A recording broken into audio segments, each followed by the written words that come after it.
તો અહીંયા જો સમજ રાખો, થિયરીનું આપણે હેડિંગ જોયું કે ભાઈ બોરનું અધિતર્ક છે એને ધ બોર્લી કઈ રીતે સમજૂતી આપી હતી. તો એમાં હું માનું ત્યાં સુધી તમે સિમ્પલ સમજો કે આપણે બોર અધિતર્કે જે આપણને રિલેશન આપ્યું છે, બીજો અધિતર્ક કયો હતો તમને લોકોને ખ્યાલ હશે. બીજા અધિતર્કમાં આપણને બતાવ્યું હતું કોઈ પણ ઇલેક્ટ્રોન છે એ એવી કક્ષામાં ભ્રમણ કરી શકે જેનું કોણીય વેગમાન કેટલું થતું હોય, L બરાબર mvr is equal to nh/2π. આટલું કોણીય વેગમાન હોય તો એ કક્ષામાં ઇલેક્ટ્રોન ભ્રમણ કરી શકે. આ બોરે એડહોક માહિતી આપી હતી, મતલબ મૌખિક માહિતી હતી, એની કોઈ પ્રેક્ટિકલ સાબિતી નહોતી. પ્રેક્ટિકલ સાબિતી બોરે જ્યારે આપી એના 10 વર્ષ પછી ધ બોર્લી એને ડિટેલમાં આપી છે. હવે ધ બોર્લીએ શું કર્યું છે એ પહેલા સમજ રાખો. ધ બોર્લી આ બોરની ડિટેલ આપણને અહીંયા સુધી હતી કે આમાં આટલા સુધી સમજાઈ દીધું હતું કે એવી કક્ષામાં જ ભ્રમણ કરી શકે જે કક્ષાનું કોણીય વેગમાન આટલું હોય. એનું વેગમાનનું ક્વોન્ટાઇઝેશન કર્યું કહેવાય. ક્વોન્ટાઇઝેશન સંરક્ષિત કર્યું છે એ આ કન્ડિશનના આધારે કે આટલું હોય તો જ એમાં ભ્રમણ કરી શકે છે. હવે જે શું કહે ધ બોર્લી આવી અને ધ બોર્લી પહેલું તો એને એની પોતાની સાબિતી મુજબ જ જોયું કે કણને શેના સ્વરૂપે રજૂ કર્યો ભાઈ? ધ બોર્લીએ તરંગ સ્વરૂપે રજૂ કર્યો, બરોબર. હવે તરંગ સ્વરૂપે રજૂ કર્યો તો તરંગ સ્વરૂપે રજૂ કરીએ તો એને એટલો તો આપણને ખ્યાલ આવે કે એની તરંગ લંબાઈ નક્કી થશે. હવે તરંગ લંબાઈ નક્કી થાય પછી આ સિદ્ધાંતને સમજવા માટે એને સ્થિત તરંગોને સમજ્યા. સ્થિત તરંગ કેટલા લોકોને ધ્યાન છે સ્થિત તરંગ વિશે? થોડો અંદાજ હશે કે સ્થિત તરંગમાં આપણને એટલો અંદાજ હતો કે અહીંયાથી બે છેડે બે દોરી બાંધી કાઢી હોય તો આ પ્રમાણેના સ્થિત તરંગો કોઈ પણ દોરીમાં પ્રોડ્યુસ થશે આ રીતે, બરોબર. આ રીતના સ્થિત તરંગો પ્રોડ્યુસ થાય. અને સ્થિત તરંગોની ખાસિયત કઈ કઈ હતી લખાવશો મને? અહીંયા સિમ્પલ લખીએ તો એક તો બે તરંગોના સંપાદીકરણના કારણે થાય. બીજું શું હતું કે આની અંદર તરંગ સ્થિર રહેશે. તરંગ સ્થિર રહે એટલે મતલબ કે પ્રગામીપણાનો ગુણધર્મ ગુમાવી દે. માધ્યમમાં આગળ વધવાનો ગુણધર્મ, હાર્મોનિક ગુણધર્મ છે એ ગુમાવી દેશે અને શું થઈ જશે? એક સ્થિર રહેશે. અને બીજી વસ્તુ એ હતી કે આના બંને છેડે કયા હતા ભાઈ? બે છેડે કયા હતા? કયા બિંદુઓ જોવા મળતા હતા? નિષ્પન્ન બિંદુઓ હતા, બરોબર. તો બંને છેડે નિષ્પન્ન બિંદુ જોવા મળતા જેમ દોરીના તરંગોમાં હતા. બીજું તરંગ સ્થિર હતો, મતલબ કે સ્થિત તરંગ હતો. કોઈ પણ કણ માધ્યમમાં આગળ વધવાનો ગુણધર્મ ગુમાવી દેતો, પોતાની જગ્યાએ જે તે દોલન કરશે એ કન્ટિન્યુ હતો. હવે આને ઇલેક્ટ્રોનના ભ્રમણને સ્થિત તરંગ સાથે કમ્પેર કર્યું અને સ્થિત તરંગ સાથે કમ્પેર કરી અને એક ઓબ્ઝર્વ કર્યું બીજું કે આ દોરીની લંબાઈ કેટલી થતી હતી? ચલો હું આટલી લંબાઈ લેમડા લઈ લઉં તો આ કેટલી થાય? 2 લેમડા થાય. આ 2 લેમડા થાય. That means n lambda something. પણ આપણે ટેક્સ્ટબુકમાં n લેમડા બાય 2 આપ્યા હતા કારણ કે આ લેમડા બાય 2 છે. પણ આપણે અહીંયા ધારીએ n લેમડા જેટલી દોરીની તરંગ ટોટલ લંબાઈ મળશે. તો આપણે એમ ધારી લીધું છે કે ભાઈ આની લંબાઈ છે દોરીની બરાબર n લેમડા જેટલી થાય.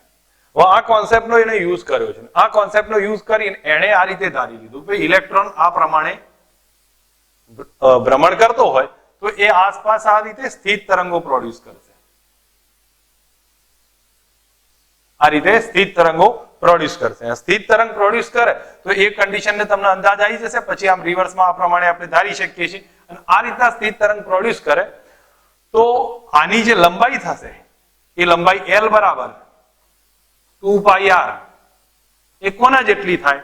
તો તમે સમજી શકો છો કે અહીંયા લંબાઈ L બરાબર n લેમડા હતી તો અહીંયા પણ કેટલી થાય? n લેમડા થશે. તો એણે એ રીતે સાબિતી આપી 2πr is equal to n lambda. The બોર્લીએ પોતાના સિદ્ધાંતમાં સાબિત કરી દીધું છે કે કણ જ્યારે તરંગ બને તો લેમડા બરાબર શું કરાય?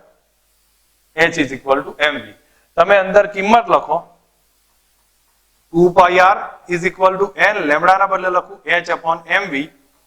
mv ને આ તરફ લાવો તો કયું રિલેશન આવ્યું ભાઈ? mvr is equal to nh/2π.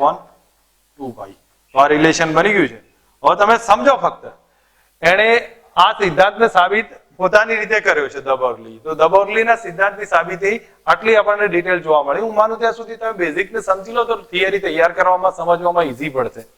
આપણે શરૂઆતમાં જોયું કે બોરે આ એડહોક મૌખિક આપણી સાબિતી હતી, એની કોઈ વખતે પ્રેક્ટિકલ સાબિતી નહોતી.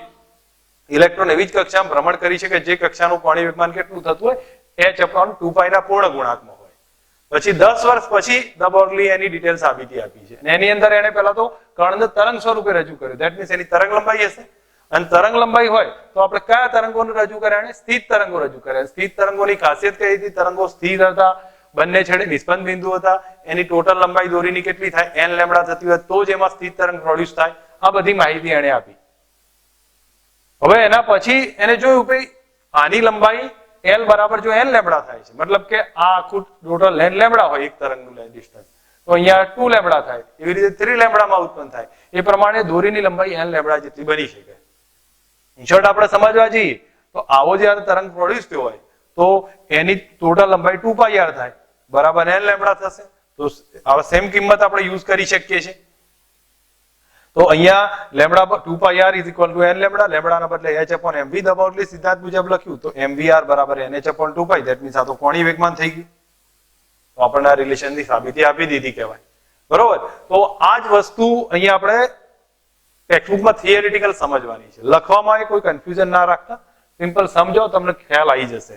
હું માનું ત્યાં સુધી જે પોઈન્ટ છે એને થોડું ધ્યાન ઉપર રાખી દઈશું તો મોટા ભાગે સમજવું ઈઝી થશે.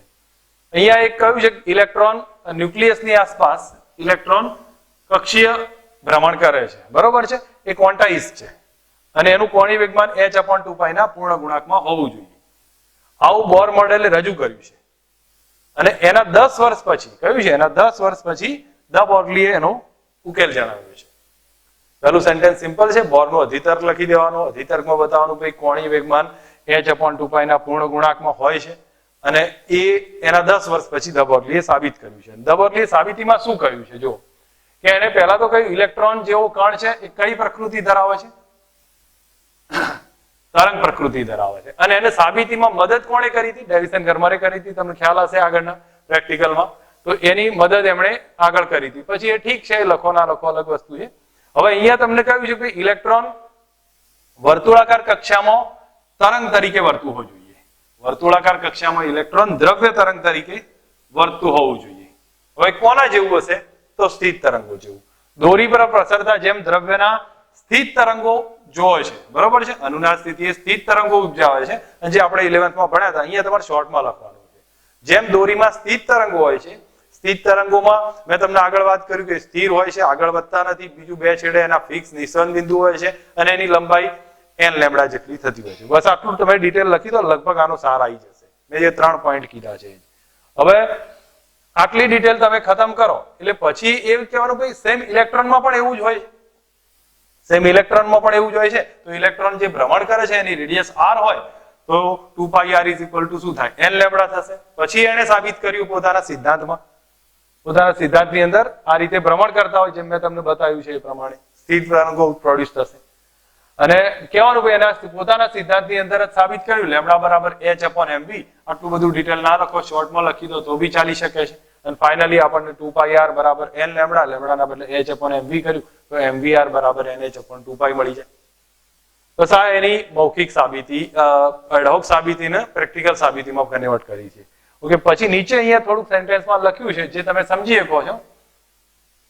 આપણે આની અંદર કોઈ બીજું છે વધારે ડિટેલ નહીં આપી, પણ આપણને એટલું સમજાવ્યું છે કે ઇલેક્ટ્રોન ના કોણીય વેગમાન માટે બોરની જે ક્વોન્ટમ શરત છે એમાં જોયું છે કે હાઇડ્રોજન પરમાણુમાં નિશ્ચિત કક્ષાઓનું ઉર્જા સ્તરની સમજૂતીનું પાયારૂપ સમીકરણ હતું. તો તમને ખ્યાલ હશે કે આગળનું મેઇન બેઝિક સમીકરણ છે. ધ બોર્ગલીએ ઇલેક્ટ્રોનના કોણીય વેગમાનના ક્વોન્ટાઇઝેશનની બોરની સમજૂતી આપી છે, બરોબર. હવે જ રીતે ઉર્જાના આધારે આપણે સમજી શકીએ છીએ. ટૂંકમાં મેઇન કોન્સેપ્ટ ક્યાં સુધી છે ભાઈ? આ તો થોડી એની ડિટેલ આપી છે, હું માનું ત્યાં સુધી અહીંયા સુધી છે. ક્વેશ્ચન રિવિઝનમાં એકવાર લઉં છું, તમે શાંતિથી સમજો, ક્લિયર થઈ જવો જોઈએ. મને શરૂઆતથી જે લોકોના 4-5 પોઈન્ટ મેં શરૂઆતમાં લખ્યા છે એ ધ્યાન ઉપર હશે ને તો બી આપણે ક્વેશ્ચન સમજાઈએ. પહેલા શું કહેવાનું? બોરનો અધિતર્ક કયો છે? બીજો અધિતર્ક. ન્યુક્લિયસની આસપાસ ઇલેક્ટ્રોન ભ્રમણ કરે છે તો એનો કોણીય વેગમાન કેટલું હોય? h/2π ના પૂર્ણ ગુણાંકમાં. એડહોક સાબિતી છે, મૌખિક છે, બરોબર છે. હવે એના 10 વર્ષ પછી ધ બોર્ગલી એની સાબિતી આપી છે. તો એના માટે આપણે વાત કરીએ તો ધ બોર્ગલી પહેલું સિદ્ધાંત શું ધાર્યું? કણને તરંગ સ્વરૂપે ધાર્યો છે. તરંગ હોય તો એની તરંગ લંબાઈ હશે, બરોબર. હવે આપણે કયા તરંગો તરીકે રજૂ કર્યા એને સ્થિત તરંગો તરીકે રજૂ કર્યા. ઇલેક્ટ્રોન ન્યુક્લિયસની આસપાસ જે ભ્રમણ કરે છે એમાં સ્થિત તરંગો રજૂ કર્યા. સ્થિત તરંગની ખાસિયત કઈ ગઈ? તો સ્થિત તરંગ માધ્યમમાં સ્થિર હશે, બંને છેડે નિષ્પન્ન બિંદુ બનતા હશે અને એની ટોટલ લંબાઈ કેટલી થતી હોય? n લેમ્બડા જેટલી થતી હોય. ઓકે, તો હવે આના પછી જ્યારે આને સ્થિત તરંગ તરીકે રજૂ કર્યો તો એની લંબાઈ કેટલી થાય? 2πr બરાબર કેટલા કહેવાય? n લેમ્બડા થશે. લેમ્બડાના બદલે કેટલા લખી શકું? h/mv થશે. તો આપણે ડિટેલ કિંમત મૂકી તો આપણું mvr બરાબર કયું સૂત્ર આવ્યું? nh/2π આવી જશે. આ ફાઇનલી એમ કહી શકીએ ધ બોર્નલીએ બોરના અધિતર્કની પ્રાયોગિક સમજૂતી આપી દીધી. બોલો, સમજ આવે છે? ક્વેશ્ચન કે આવડે કે ભાઈ સમજાવો છે હજી બાકીના છોકરાઓ? બરોબર. ક્વેશ્ચન હું માનું ત્યાં સુધી તમને જરૂર પડે તો એકવાર વિડીયો રિવિઝનમાં લઈ લેજો, પણ બરોબર આવડવું જોઈએ. અને 4 પોઈન્ટ ધ્યાન રાખવાના. હું માનું ત્યાં સુધી આ પોઈન્ટ જ છે. તમારે કદાચ સ્ક્રીનશોટ લેવો હોય તો નોટ કરી લો, જેથી ક્વેશ્ચન યાદ રાખવું ઈઝી પડી જાય. આ જે મેં લખ્યા છે એ પોઈન્ટ જ થશે. પહેલા આપણે બોરનો અધિતર્ક સમજાવો, પછી કણ તરંગ સ્વરૂપે વર્તે છે તો એની તરંગ લંબાઈ હોય એની વાત કરો, અને બોર્ડ સ્થિત તરંગ તરીકે વર્તવાનો છે તો સ્થિત તરંગની 2-3 ખાસિયતો લખી દો. અને ત્યારબાદ સ્થિત તરંગમાં આપણે કહી શકીએ છીએ કે ભાઈ કઈ રીતે હોય છે? 2πr બરાબર n લેમ્બડા, લેમ્બડા બરાબર h/mv કરીને આ સાબિત કરી લો. આ પોઈન્ટ જ થઈ જશે, તમને સમજવામાં ઈઝી રહેશે. નોટ કરવો હોય સ્ક્રીનશોટ લઈ લેજો, કામ લાગશે. ઓકે, ઠીક છે. હું બીજો પોઈન્ટ લઉં છું અને 2 પોઈન્ટ પૂરા થાય પછી આપણે એક સાથે રિવિઝન લઈ અને આને ખતમ કરીએ છીએ. બરોબર, બીજો નાનો જ પોઈન્ટ છે, એમાં ફક્ત એક શોર્ટ ક્વેશ્ચન રહેલો છે એટલા માટે એ ચલાવવો પડશે.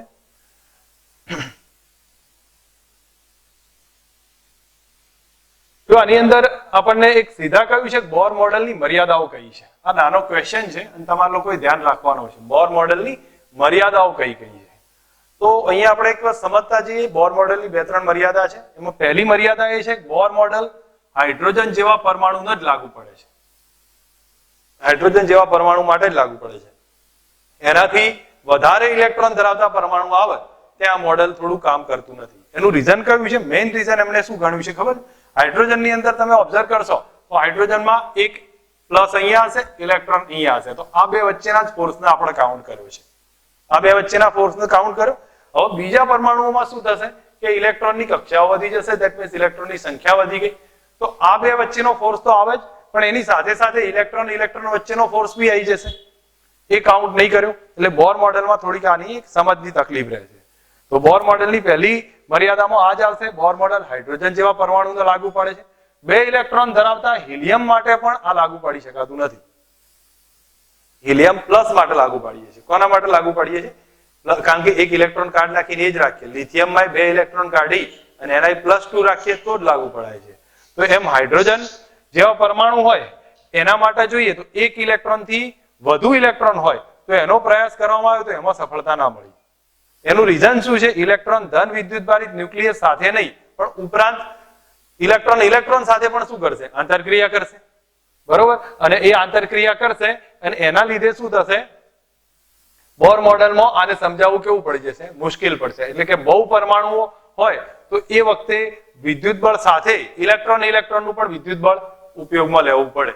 તો આ એની પહેલી મર્યાદા આવી છે. યાદ રહે, પહેલી મર્યાદા આપણી રીતે સમજાવવાની છે, કે ગોખવાન નથી. હાઇડ્રોજન પરમાણુ માટે જ લાગુ પડે છે. એનાથી એક વધારે ઇલેક્ટ્રોન એડ થઈને જો હિલિયમ બને તો એના માટે લાગુ પડતું નથી. રીઝન કયું? તો રીઝન એક જ છે કે હાઇડ્રોજનમાં ઇલેક્ટ્રોન અને ન્યુક્લિયસ વચ્ચે લાગતું બળ કાઉન્ટ કરેલું છે, પણ આની અંદર હિલિયમમાં શું થાય છે? ઇલેક્ટ્રોન ન્યુક્લિયસનું બળ ઉપરાંત કયું બીજું બળ આવે છે? ઇલેક્ટ્રોન સાથેનું આંતરક્રિયા બળ આવે છે. તો એ આપણે કાઉન્ટ નથી કરેલું, એટલા માટે બોર મોડેલમાં એની તકલીફ પડે છે. અને એ સિચ્યુએશનમાં આપણે ઇલેક્ટ્રોનનું બીજું બળ છે એ પણ કાઉન્ટ કરીએ તો જ એનું મેળ પડે. એટલે બોર મોડેલ હિલિયમને સમજાવવામાં તકલીફ રહે છે. બીજી એક વાત બતાવું અહીંયા, કે અહીંયા એક સમજવા જેવો પોઈન્ટ અહીંયા તમારી સામે કયો છે કે આની અંદર એ બતાવ્યું છે કે બોર મોડેલ છે એ હાઇડ્રોજન પરમાણુ વડે જે આવૃત્તિની સાચી માહિતી આપી દે છે. લગભગ એનું સાચી માહિતી આપે છે, પણ એની તીવ્રતાની સાચી માહિતી નહીં આપતું. સાપેક્ષ તીવ્રતા કરીને એની સાચી માહિતી નહીં આપતું. તો તમને ખ્યાલ આવશે, એક તો આવૃત્તિની સાચી માહિતી આપી દે છે પણ એની સાપેક્ષ ઇન્ટેન્સિટીની સાચી માહિતી નહીં આપતું, તીવ્રતા. એટલે અહીંયા તમને કીધું છે. બીજું, ઘણાની તીવ્રતા, ઘણી રેખાઓની તીવ્રતા વધુ હોય છે, ઘણાની કેવી હોય છે? ઓછી હોય છે. તો એની પણ માહિતી નહીં આપતું, કયા કારણે આવું બધું જોવા મળે છે. એટલે અહીંયા બતાવ્યું છે કેટલીક દ્રશ્ય આવૃત્તિની તીવ્રતા કેવી હોય છે, ઓછી હોય છે, બીજાની વધુ હોય છે. આ શા માટે છે? તો એની કોઈ માહિતી અહીંયા નહીં આપે બોર મોડેલમાં. તીવ્રતાનો ફેરફાર નહીં સમજાવે. તો આ એક ક્લિયર થયું. ત્રીજું અહીંયા કીધું છે કે આની અંદર ક્વોન્ટમ ફિઝિક્સ અને મોડર્ન ફિઝિક્સ બેનું ભેગા કર્યા છે. ક્વોન્ટમ ફિઝિક્સ અને મોડર્ન ફિઝિક્સ બે ભેગા કર્યા છે, જેનું જોડાણ થઈ શકે એવું છે નહીં. એટલે એ ખોટું જોડાણ અહીંયા કરી નાખ્યું છે. એટલે બેનું ભેગું કરેલું જોડાણ કામમાં નહીં આવે. એટલે અહીંયા કયું બોરનું મોડેલમાં જોવા જઈએ તો જટિલ પરમાણુને લાગુ પાડી શકાતું નથી અને ક્વોન્ટમ યંત્રશાસ્ત્ર મુજબ નવાવાદનો ઉપયોગ કરવો પડે છે. તો આ બધી એની મર્યાદા છે. હવે તમે લોકોને એક મર્યાદા, 3 મર્યાદા હું માનું ત્યાં સુધી ધ્યાન પર હોય તો આપણને એક ક્વેશ્ચન બની ગયો છે અને એક ક્વેશ્ચન પૂછાશે. આજે મેં 2 ક્વેશ્ચન ચલાવ્યા છે. એક પહેલો ક્વેશ્ચન ચલાવ્યો કે ધ બોર્લી સમજૂતી આપો બોર મોડેલની, અને બીજી કઈ છે મેં કે બોર મોડેલની મર્યાદા સમજાવો. મર્યાદા એક વખત રિવિઝનમાં લઈ લઈએ છીએ. મર્યાદામાં આપણે પહેલી મર્યાદા બતાવી ભાઈ કોના માટે યુઝ કરીએ કે ફક્ત હાઇડ્રોજન માટે યુઝ કરીએ કે એનાથી વધારે એક ઇલેક્ટ્રોન આવે તો આ લાગુ નહીં પડી શકાતું. કેમ ના લાગુ ના પડી શકાય? કારણ એટલું છે કે એમાં ઇલેક્ટ્રોન ન્યુક્લિયસ વચ્ચેની આંતરક્રિયા બતાવી હતી, પણ ઇલેક્ટ્રોનની આંતરક્રિયા અવગણી છે. તો એ આપણે આની અંદર કાઉન્ટ કરવી પડશે. તો એટલા માટે બોર મોડેલ નહીં લાગુ પડી શકાય. બીજું શું વાત કરી હતી કે હાઇડ્રોજન આવૃત્તિનું પૂર્વાનુમાન પરફેક્ટ કરે છે, પણ એની સાપેક્ષ તીવ્રતા નહીં સમજાઈ શકતું. બરોબર? તો એ માટે અહીંયા બતાવ્યું છે કે ભાઈ આવી એકની તીવ્રતા વધારે હોય છે, બીજાની ઓછી હોય છે. એ બધું પણ બોર મોડેલ સમજાઈ નહીં શકતું. ત્રીજી મર્યાદામાં આપણે લખી શકીએ બોર મોડેલ જૂના physics, quantum physics, classical physics અને નવું ફિઝિક્સ, મોડર્ન ફિઝિક્સ એ બેનું કોમ્બિનેશન કરી નાખ્યું ક્વોન્ટમ ફિઝિક્સનું. તો એના આધારે પ્રોપર માહિતી નહીં આપતું. ઓકે.